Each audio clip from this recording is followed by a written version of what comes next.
The new nurse didn't wear rank. She came in just after dawn, same time as the machines kicked on, when the halls still smelled like bleach and silence. Scrubs gray-blue, jacket zipped to the throat, hair tied low under a standard-issue cap, civilian badge, no clearance strip.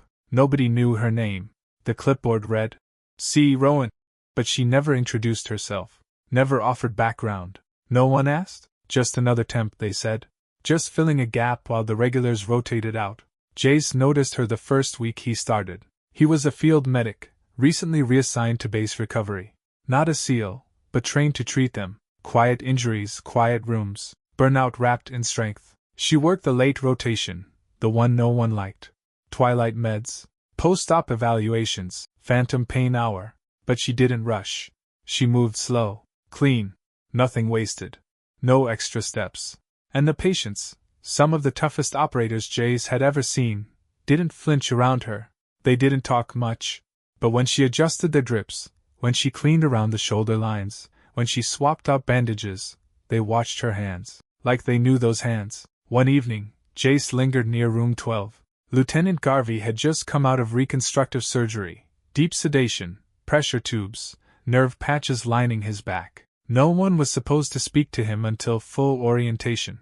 She stepped in without a sound. No clipboard. Just a fresh gauze tray and a saline wrap. Jace watched from the hallway window. She checked vitals, tilted Garvey's head slightly to relieve pressure. Adjusted the 4, not from the machine, but from feel. The monitor beeped once. She pressed 2 fingers gently to his shoulder. The line settled. Later, Jace asked one of the corpsmen, "Where'd she come from?" The guy shrugged. "Contract.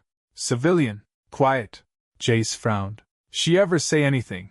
The corpsman nodded slowly. "Once. A week ago. I handed her the wrong suture tray and she looked at me and said..." He paused. "What?" "She said that's not the one we used in Hellman." The reaction hit fast. Too fast for protocol. It was in room 8, Chief Petty Officer Riley. Triple fracture, embedded shrapnel near the lumbar. Stable for days. Until a mild antibiotic was introduced post-op to manage infection risk. Standard dose. Nothing flagged. Until the oxygen levels dropped. The monitor spiked once, then fell. Riley's chest jerked. Not a full seizure, just a pulse of something wrong. His face tightened. Sweat formed instantly. Jace was 3 rooms down when the first alert blinked. He bolted into the hallway, nearly collided with a corpsman, skidded toward room 8. The door was already open. She was already there. No gloves, no hesitation. Her fingers gripped the 4 line and shut it down manually. Not a leave, not a panic move. A calculated clamp, fast and low on the feed tube to prevent full system delivery. With her other hand, she reached for the cabinet and pulled a secondary drip. One Jace had only seen used in combat triage. She connected it in 5 seconds. No words, just action. Riley's breathing slowed. Color returned. The beep evened out. Jace stood frozen in the doorway. After it settled, he followed her back into the supply alcove. She didn't look at him. "You flagged it before the monitor," he said quietly. She was already washing her hands. "You knew the reaction before it happened." She dried her fingers with a cloth, not paper. Not wasteful. Reusable cloth. "I've seen it before," she said.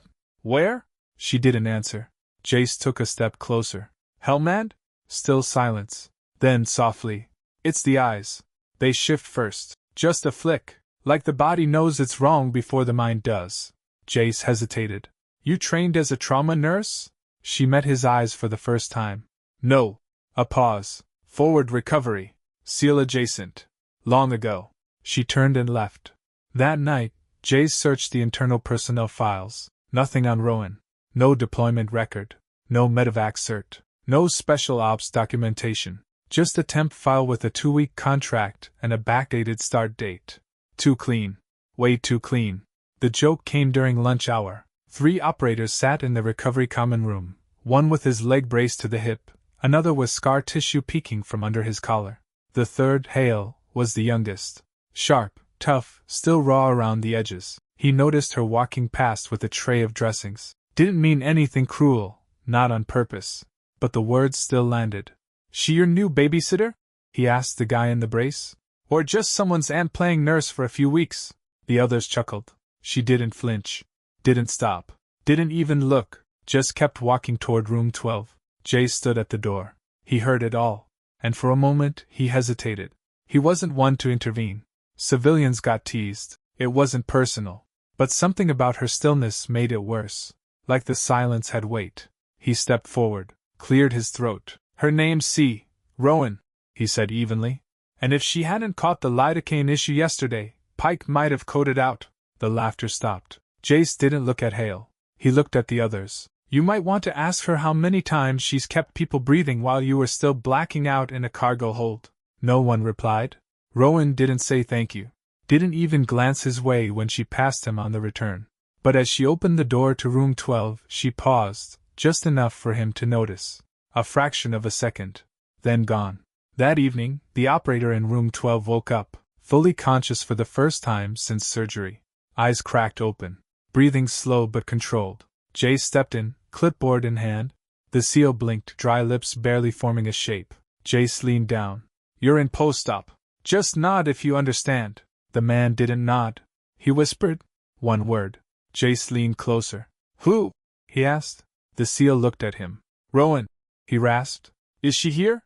Rowen, the SEAL said again, voice low, frayed, but clear enough now to draw attention. Jace blinked. You mean the nurse? The man's eyes stayed fixed. She's here, right? Jace hesitated. She's on shift. The SEAL exhaled. It wasn't relief. It was recognition. Minutes later, Jace found her in the linen room, checking saline loads. He didn't know how to say it, so he just said it. He asked for you?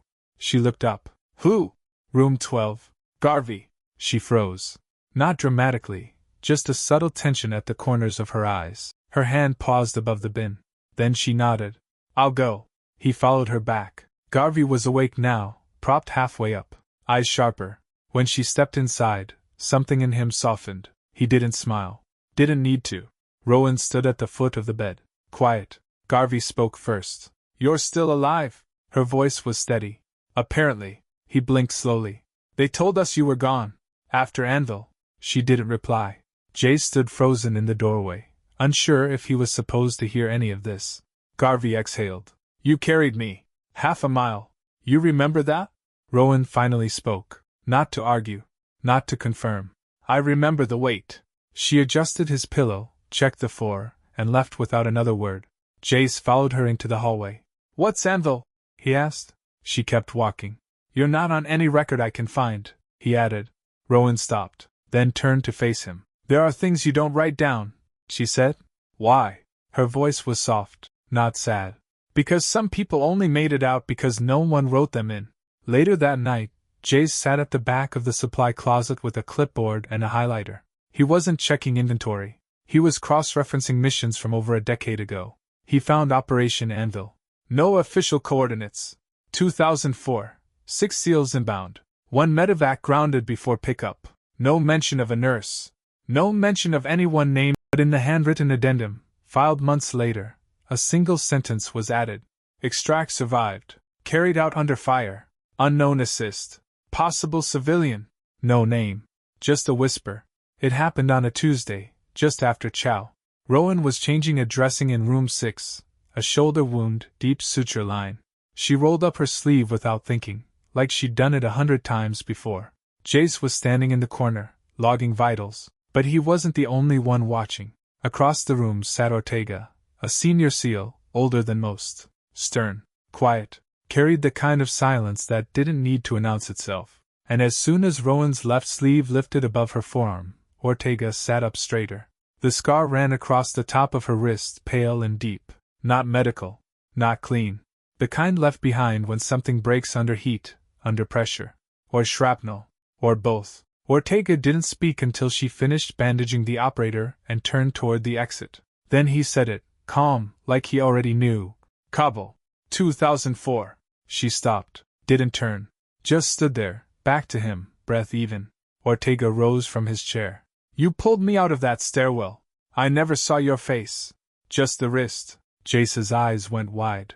You were there too? Ortega nodded. 2 of us made it out. We thought. The assist didn't. Rowen turned halfway now. Met Ortega's gaze. I almost didn't, she said. A long pause. Then Ortega stepped forward, slow, and placed a hand on his chest in a quiet gesture of respect. No one talked about it, he said. There was no name, just a med pack, and 2 hands that didn't shake. She nodded.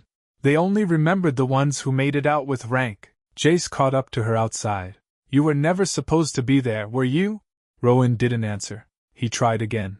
So how did you end up inside a building in Kabul during an op that wasn't even supposed to exist? She turned to him then, just briefly. I was married to one of them. Jace's breath caught. I worked logistics. Admin. Never cleared for the field. She looked past him now, to a spot far down the road. But when the call came in, I was the only one close enough, so I went. Jace said nothing. She added softer now. I told them not to write it down. That night, a new note appeared on the bulletin board outside the recovery wing. Written in pencil. No signature. The ones who save you don't always wear stripes. Sometimes they carry the pain quietly, just to make sure you get home. It wasn't posted by command, but no one took it down. It sat on her desk all morning. The coin. Simple. Unpolished. About the size of a silver dollar. No serial. No stamp. Just that word etched deep in the metal. Return. Jace passed it 3 times before noon. Once while dropping meds. Once while logging vitals. Once just to look. She hadn't moved it. Didn't seem to notice it. But he did. So did the others. By midday, someone had folded the clean linens the way she did. Squared, rolled, tucked. A habit no one taught, but everyone had seen. In room 8, Brennan asked to do his own bandage wrap. He looked at her while he did it. Not for help, for approval. She nodded. Nothing more. But it landed. Later, Jace found a folder slid halfway under the break room door. No label. Inside, a printed photo, dated years back. Dusty uniforms. 8 people. 6 SEALs. 1 pilot. And a woman kneeling beside a casualty with her hands on his collarbone. Not posing. Not smiling. Working. Jace looked closer. She was younger. Hair tied the same way. Same posture. Same stillness. On the back of the photo, scrawled in marker. She was the one who didn't leave after the radio went silent. No signature. Just a folded note tucked beside the photo. She didn't wait to be called. She waited until they were all out. That night, Jace returned the coin to her. Set it beside her notepad. She looked at him for the first time that shift. Really looked, he said. You don't have to explain anything. She nodded once.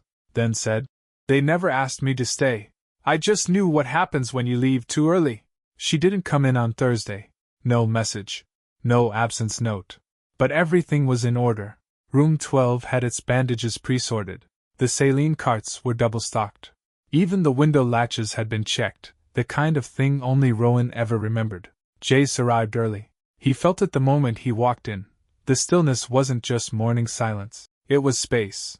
Space left on purpose. He found her name still on the duty log. But beside it, someone had written a small checkmark. Nothing more. At first, he waited. Checked the halls, break room, the edge of the lot. Nothing. Then he noticed a folded cloth on his tray. Not standard. A field dressing, old issue, not in circulation anymore. Tri-folded with surgical tape, like someone once taught in deployment conditions. Taped to the front, a note. Just a line of handwriting. If they ask for me, just sit by the bed. You don't need to say anything. They'll know. No signature.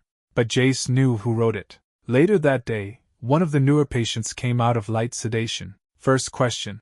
She's still here? Jace pulled up a chair beside the bed. Sat quietly. Didn't answer. Just stayed. The SEAL turned his head slightly, eyes cloudy but familiar. He nodded once, then closed his eyes again.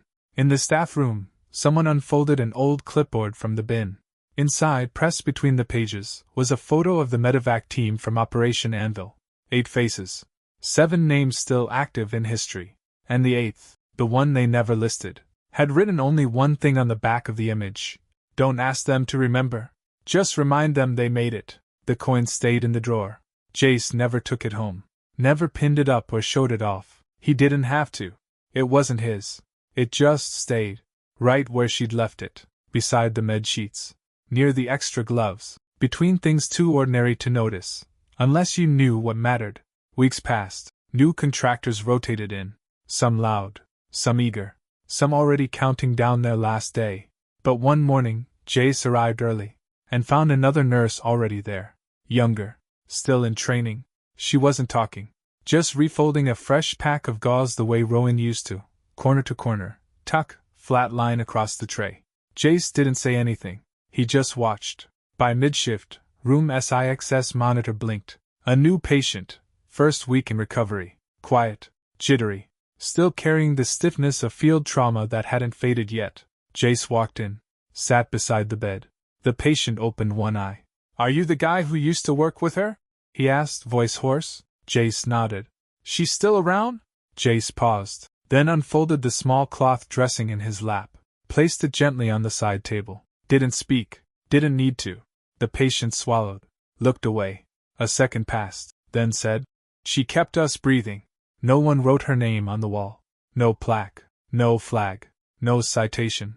But every new nurse who came through the wing learned two things: where the backup saline bags were hidden, and what it meant when someone folded the gauze corner first. She didn't leave a legacy in medals, she left it in hands, in silence, and in the chair beside the bed, where someone always sat, without needing to be told. She never asked to be remembered.